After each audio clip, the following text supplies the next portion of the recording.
My wife Cara is a teacher at Allendale Elementary School, and that week with the heat wave was absolutely brutal. And how in the world can kids concentrate as they're having 3-hour sessions of math in the morning and 3 hours of ELA in the afternoon in 90+ degree heat?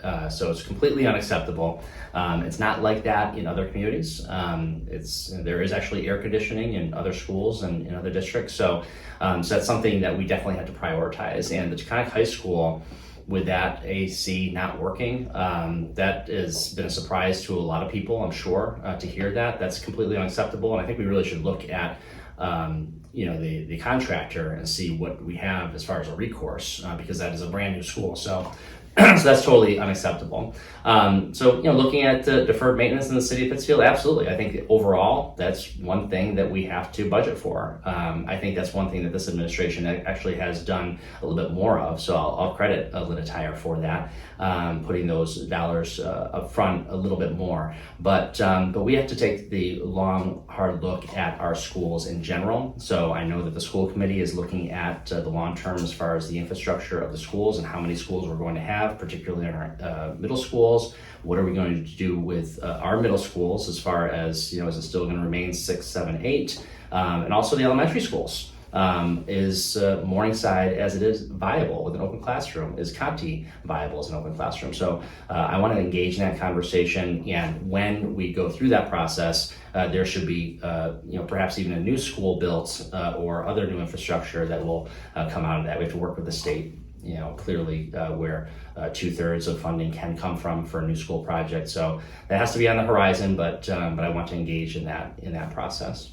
So I think we need to start first off with looking at the 3 schools that have had really no renovations in a really long time. And Morningside and Conti both have really had nothing since they were built in the early 1970s.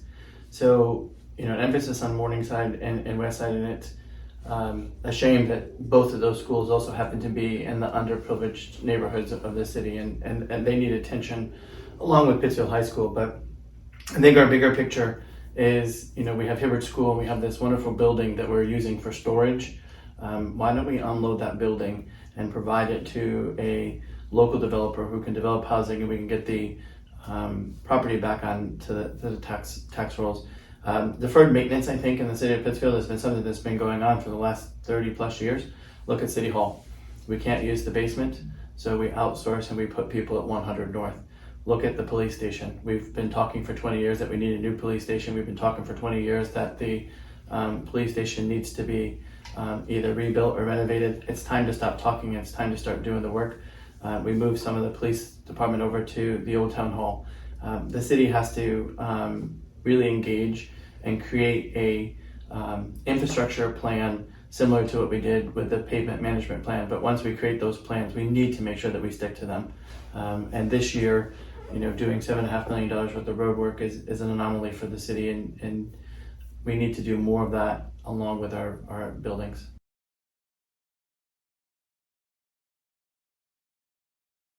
Well, I think in some cases there are minor projects that can be done through the regular operating budget.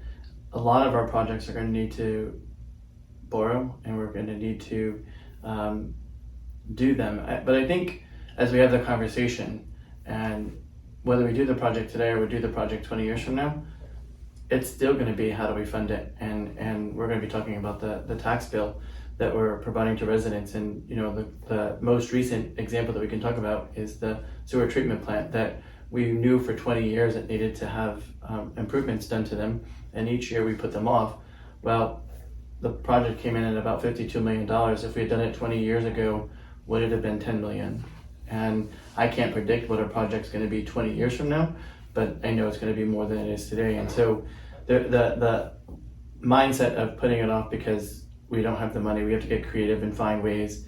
There's grant money that we can chase after, and we just need to make it a priority. The best example of what Pittsfield did right was in the 1990s when we had all the projects lined up, ready to go. So I think planning and understanding exactly what we need to do and taking that vision and bringing it to the state is the best thing that we can possibly do, because that's when we get the state reimbursement that ultimately will bring more revenue in for us. So we're not doing it as much locally. So for example, Taconic High School was 2/3 covered by the state. Yep, sure, we had to borrow a big chunk for that up front, but we just received $5 million reimbursement from the state for the finalization of that. So I think having that plan, and once we get there, making it very clear, and then we sell that to the state. And we go that school building needs process as we did with Taconic High School with the other schools, and that's the best way to do it. I think I would just add that when we're talking school projects, yes, that plan and that School Building Needs Commission developing that plan with the administration is, the right way to go. But there are many other buildings that need repair in the city that are not school building needs funding eligible. But I think we can be creative. I think we have to look at that and say, okay, what can we get that may be eligible for that? And we got to be creative, working with our state rep and working with the state and finding, because any dollar that we can bring in from the state is saving property tax dollars. Yes, they're being paid for through the income tax, but it is a different source, and that's a way to reduce the burden on the property tax rate.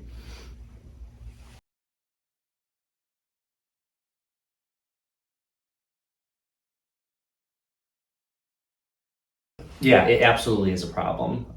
We've got a lot of work to do. I've been talking about downtown needs our help, and the city has to deliver on that. I definitely want to bring in foot patrol from the Pittsfield Police Department. It's something that we used to do historically and then went away from. So the idea of community policing and building relationships and being able to build relationships not only with merchants, but also being that presence to be able to make it very clear as far as developing an atmosphere that we want to have. And and even Kevin, when you were talking about it, these are difficult issues to talk about because you want to be sensitive in nature. You want to be sensitive to the fact that people have issues. There are addiction issues, there are homelessness issues, and so aggressive panhandling, it's a combination of things. Definitely there are people who have challenges and addiction issues, but also there's a piece of it that is an operation, and that is understood. The police department knows that. Many people in this community recognize that as well. So it's definitely a complex issue, but having downtown foot patrol is important. I think looking at some creative ways that, again, we had the Fall River decision that says, hey, First Amendment right, people have the ability to panhandle, but there are things that we can do. Maybe think about having those individuals have to go in every morning and get a permit from the city to collect money. Again, if I'm playing guitar, Kevin, you play guitar. If you play guitar on North Street and you have the case open and you're collecting money, I'll tell you, you're not going to be doing it long unless you get a permit with the city, for example. So individuals who are on public property who are collecting money, maybe we should ask for those individuals to come in every morning at City Hall, fill out a form, and get a permit. The other thing that actually was brought up by Councilor Kalinowski and others is having a rule in regard to the medians and saying that nobody can stand on medians for an extended period of time, whether you're collecting money or otherwise. So I think that's key. And then, of course, there are really, really big chunks of the downtown that remain vacant. The Wright Building, I've been talking about this for quite a bit, 5 years vacant. That has to get going. That is right in the heart of our downtown. And I love Allegroni, the company, and they own it. I know there are challenges getting the tax credits for it, and I'm sure there's other financial challenges, but we as a city have to prioritize that because the cost benefit analysis of having that building vacant versus the potential of people living in the upper floors and having some level of retail. And even if you just get the housing going immediately, which would go like hotcakes because that is how the market is right now. If you build housing, it will sell. So that will bring more foot traffic into the downtown, and it gives some of that relief to those downtown merchants who I hear from each and every day, and you've heard from them as well. So we want to create an atmosphere where someone can stay at Hotel on North and they can eat dinner in Pittsfield and walk 2 or 3 blocks to Barrington Stage Company and feel safe. And right now, that cannot be said, as we saw from that Berkshire Eagle letter to the editor, that anecdotal story that drew a lot of attention, but that is common.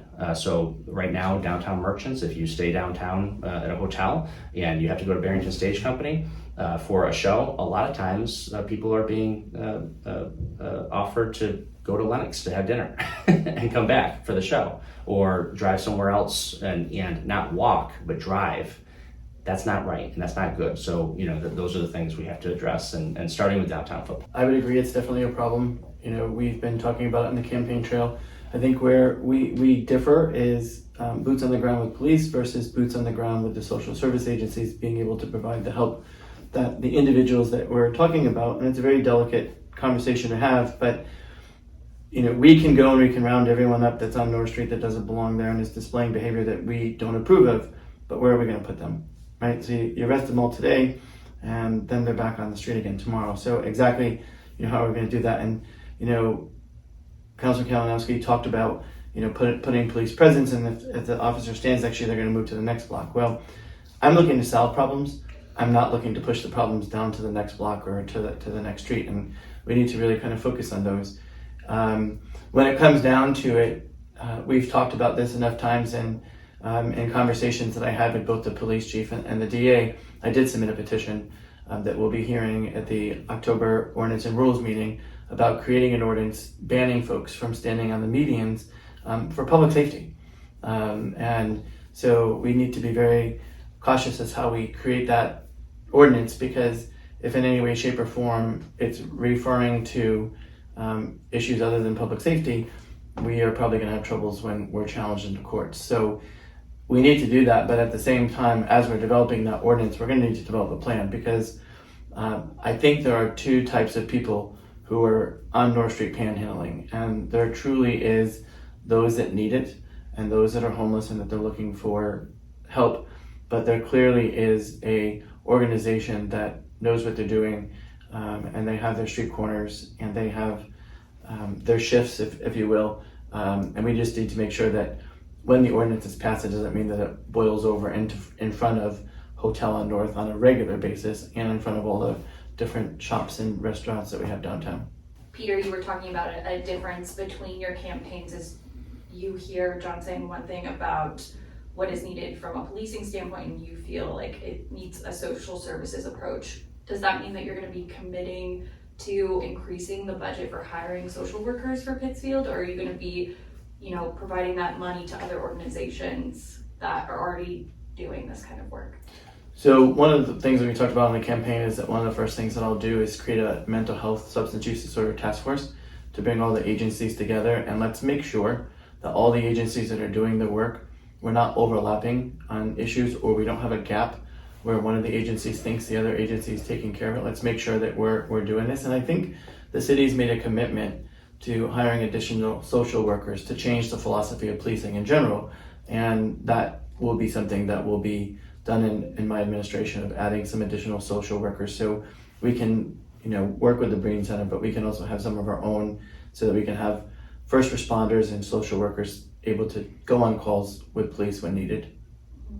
And John, then to you, with the foot patrols that you're talking about, Mm-hmm. Does that mean that you are looking at committing to increasing the police department's budget so that they have additional officers, or are we repurposing our existing? Yeah, we officers? definitely are going to have that conversation. I've spoken to the interim chief about that, and his suggestion is yes, we have to add to the budget, but I think we need to look at more creative ways to utilize the resources that we have. And again, I'm not talking about 24/7 foot patrol. There are key times in the day and in the evening, I think, where we can start with that to be able to be more effective, including at dusk, times when people are getting out of work, these kinds of things, when a lot of those who are working downtown, maybe people feel like they're getting followed to their vehicles, which happens, and are not feeling safe. So I think that's a conversation that we need to have with the chief to understand, hey, how do we do this in the most cost-effective way?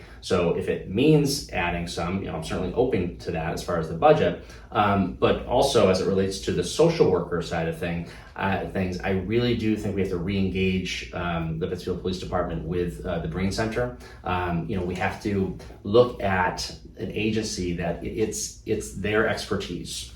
So when it comes to someone who needs help, working with an agency that ultimately can take that referral and then give the long-term help for that individual.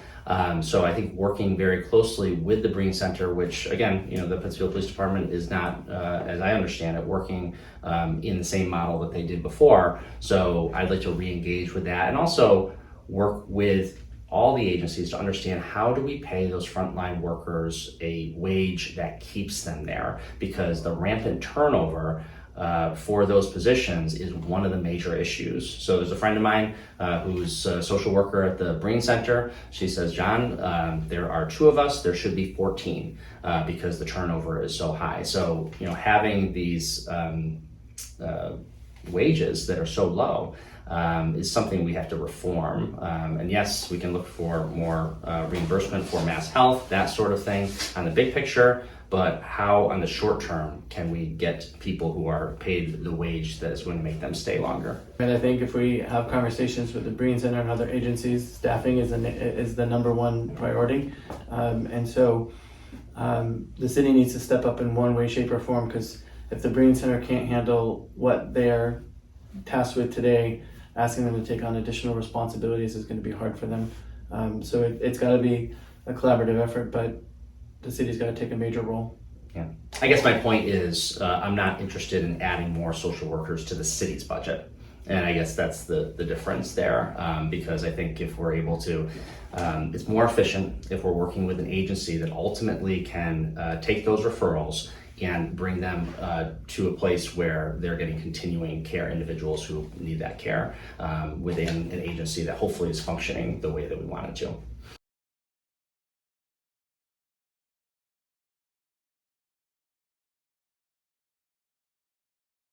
We had this conversation on the council level, and Council Warren, I believe, has successfully managed to have this on the ballot in November for folks to be able to see. And I think there's 2 major issues that we're talking about with the police chief, and the first is residency requirement, and the second is the salary.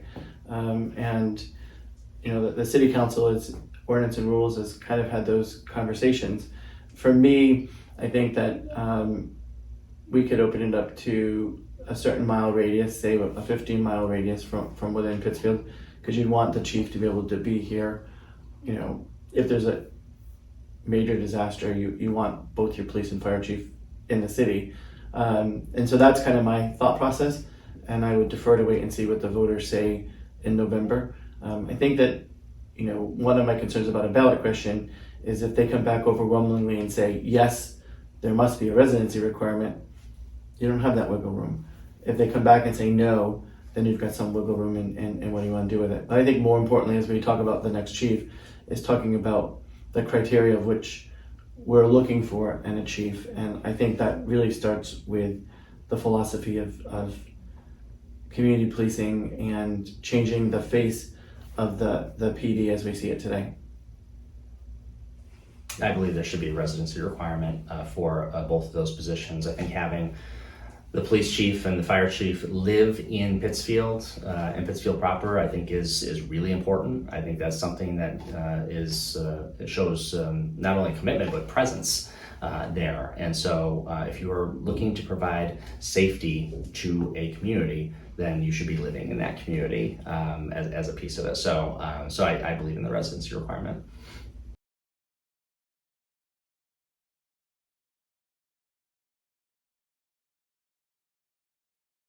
I think the mayor of Pittsfield, especially today, needs to have entrepreneurial spirit. It has to be looking at Pittsfield and positioning ourselves as the hub of the culturally rich Berkshires. And that means selling the city. That means being very assertive and aggressive in making sure we are doing projects to move the city forward. For example, going right ahead and making sure we get that right building developed in downtown Pittsfield, that we don't have a sense of urgency right now on that. So I think we have to bring a sense of urgency to many of these issues and an entrepreneurial spirit. So I've been a small business owner. I've worked in the corporate world. Certainly in healthcare is my background, and particularly in marketing and sales. And I think that's a key thing, because you have to be able to make a case. And I think just like when it comes to going to Boston and saying, hey, we got to get that funding to come in for our schools to get AC into our schools and the HVAC going, it's the same thing with selling the downtown and being able to recruit businesses to our city and getting things together. So we're doing things now. I heard a conversation at the polls the other day in regard to planning and economic development. And one of the statements was that, this really, really takes a long time. If this has to be over a decade, this has to be over 15 years. No, it doesn't. It can happen right now. So it should be a 1 or 2 year plan to get things accomplished, not a long-term plan. It shouldn't take decades to get things accomplished. We need to start thinking about doing things right now. We are perfectly positioned in so many ways, and I think there's a lot of low-hanging fruit if we address some of the issues in our city, make our downtown beautiful, as far as public works and public services. I have a plan for that. Kevin, maybe you remember back in the day when John Barrett III came into the city of Pittsfield. You remember John Barrett? we all go back.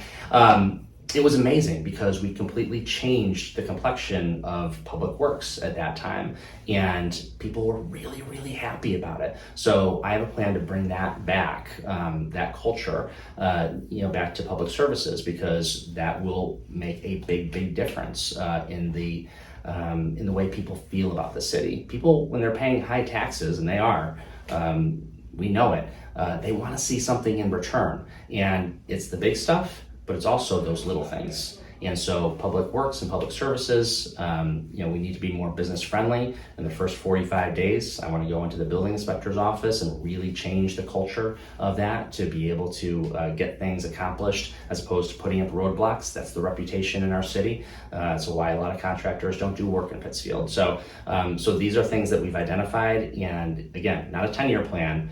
We have to go in there and look at it as a 1 and 2 year plan. So it's that entrepreneurial spirit that I'll bring to City Hall. So, I think that in the Marchetti administration, we're going to start on November 8th, right? We're mayor-elect. We're going to start meeting with the department heads. We're going to start having conversations with department heads. And first off, we're going to lay out what the vision of the Marchetti administration is and how we want to get things done and where we want to go, and make sure that those that are there think that they can meet that challenge. And I think you're going to find that some of them are not going to want to meet that challenge, or after our conversation, we'll agree to disagree and we'll make plans. But we need to be setting out a 6 and 12 month goals of what we need to accomplish. And after the first 3 months, where are we? Are we going to hit our goals? If not, what kind of resources we have? We have projects already underway that we need to tell people what are happening. We've got some affordable housing redevelopments happening in the city that, as I'm knocking on doors, folks don't even know they're happening. We have the redevelopment of Site 9 that is just around the corner, where there's $13.5 million worth of investments to completely redevelop and make 3 parcels for homes for 3 businesses. And I think at the end of the day, the one thing that we do is open the doors and communicate more of what's going on. And when there's a problem, we own it. I go back to the December snowstorm, the Christmas snowstorm, and clearly there cannot be a single person in the city that thinks that we did a decent job of plowing back then. I got contacted by WAMC and did an interview, and they were asking questions. All I could do was apologize and say the road conditions were horrific. Now, I'm not the mayor currently, and I'm not the one that gets to direct the public service commissioner of what to do. But I took the responsibility. I said that we screwed up. I apologized. And, the commissioner followed me in that same interview saying, hey, we did a great job. Those things can't happen. And when there's a problem, the buck stops with the mayor. And we're all human. We all make mistakes. And we all got to own them when we do them. And so if we screw up in a snowstorm, we own it and we move on. And that's the vision that I'm going to bring to the City Hall. And quickly, at the core of my administration will be the most accessible mayor's office in the history of the city. We've been talking about it. And so what that means is there are 4 entrances to City Hall. 3 of them have been closed since COVID. We're going to open up those doors. It's long overdue. We need to do that. There's going to be an open door policy in the mayor's office. That means the door I think we'll take it off the hinges from the hallway. When I worked in the mayor's office, that was certainly the way that we approached things. So we are very welcoming to residents. Now, a resident can't just walk in and talk to the mayor. That's not what we're talking about, but they can certainly ask for a meeting. They can interact with the 2 assistants in the mayor's office. And we also will do a weekly press conference, open press conference, maybe Thursday at 3 if it works for everybody. And we'll just go over whatever reporters want to hear. And I'm very, very comfortable with reporters. I was one, Kevin, you were my first boss at the North Adams Transcript. So I think that communication and people hearing regular updates that isn't just one way. It's not just coming from the city. It's an open conversation. So I think having that is valuable, and it holds the office accountable. It's not just simply a thing that is a nice thing to do. It actually is part of the process to say, okay, well, you talked about this last week, John, about this project, what have we gotten done this week? Sorry, nothing this week to report. I got to tell you, we didn't move it forward, but by next week we hope to have something to report to you. That sort of thing. So that regular conversation in the open press conference is absolutely something that we'll do. What will the situation be with the doors on Marchetti City Hall? So I was just going to say, doors open on day 1. I don't think I'm going to take the hinges off of the door of the mayor's office, but the people are more than welcome to come in. I mean, you asked the question, would we be an in-City Hall mayor or out of City Hall mayor? And I think there needs to be the right balance. When I was at the senior center last week, we had conversations, and they were like, the mayor never comes here to have conversations. And so, they have coffee with a counselor every Monday before there's a council meeting. Maybe on a quarterly basis, we set up a coffee with the mayor. What are your concerns? What are you hearing? What do you want to hear? And so not just press conferences, but also going to a variety of organizations, and including the senior center, and having conversations and knocking on doors. The one thing that is pretty clear, people are okay with holding you accountable and letting you know where you missed the mark. And maybe we need more of that, because that would help us keep pushing the projects through and making sure that we get the job done.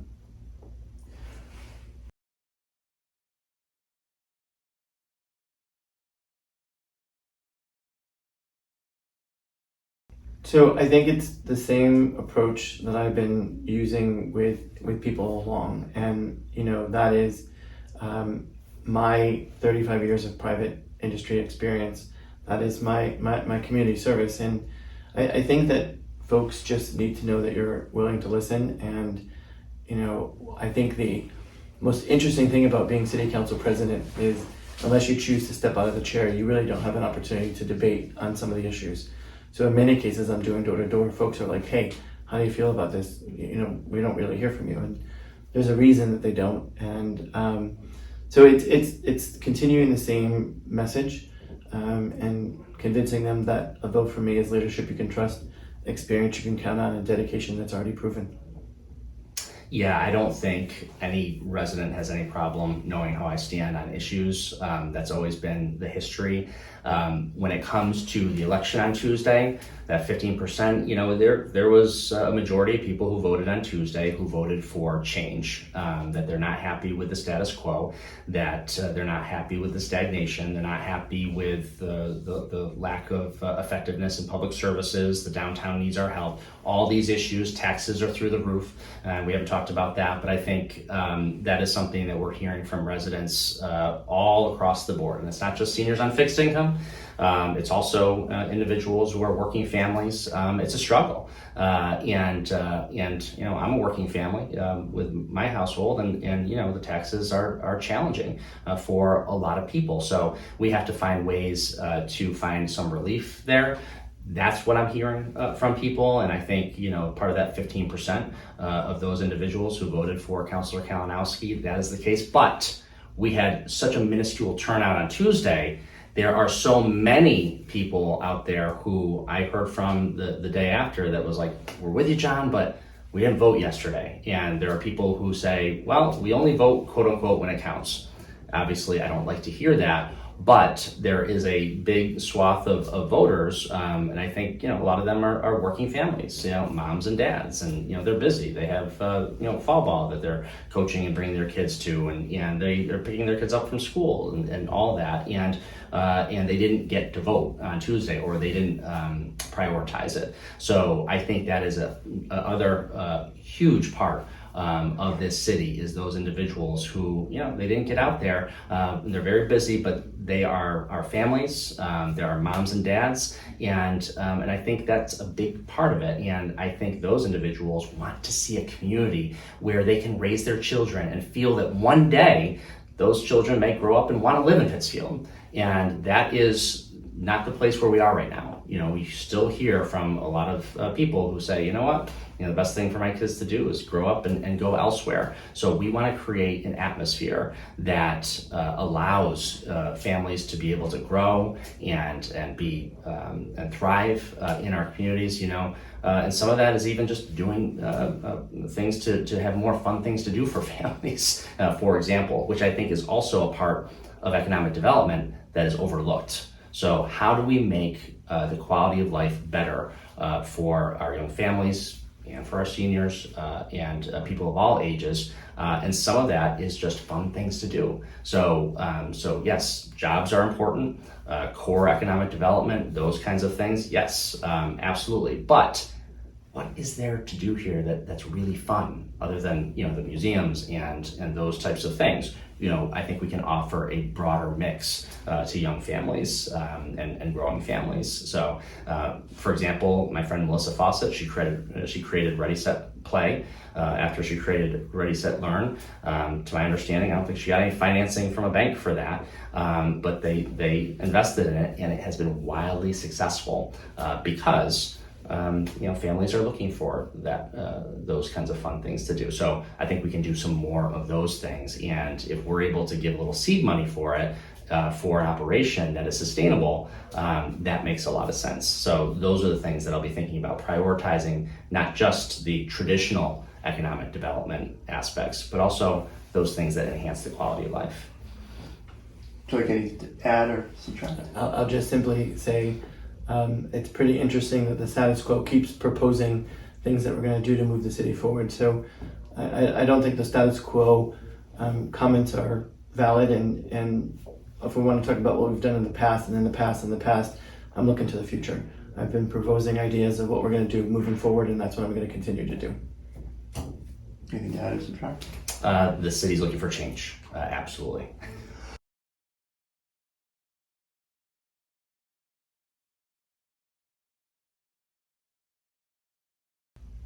No, I think, it spoke for itself. I think that, I've had my conversations with people, and, I understand that, this story ran. I was able to get a limited amount of time to respond to it last night, approximately 47 minutes to it. I didn't think that was fair. However, I've made it clear in a variety of ways that while mistakes were made, there was no malintent. And I think that's something that I made very clear in the story, and that I'll continue to make as we talk to voters moving forward. Peter, is there anything that you would like to add to this This morning's is an issue story? between John and the other parties and has nothing to do with my campaign, and we'll stay out of it.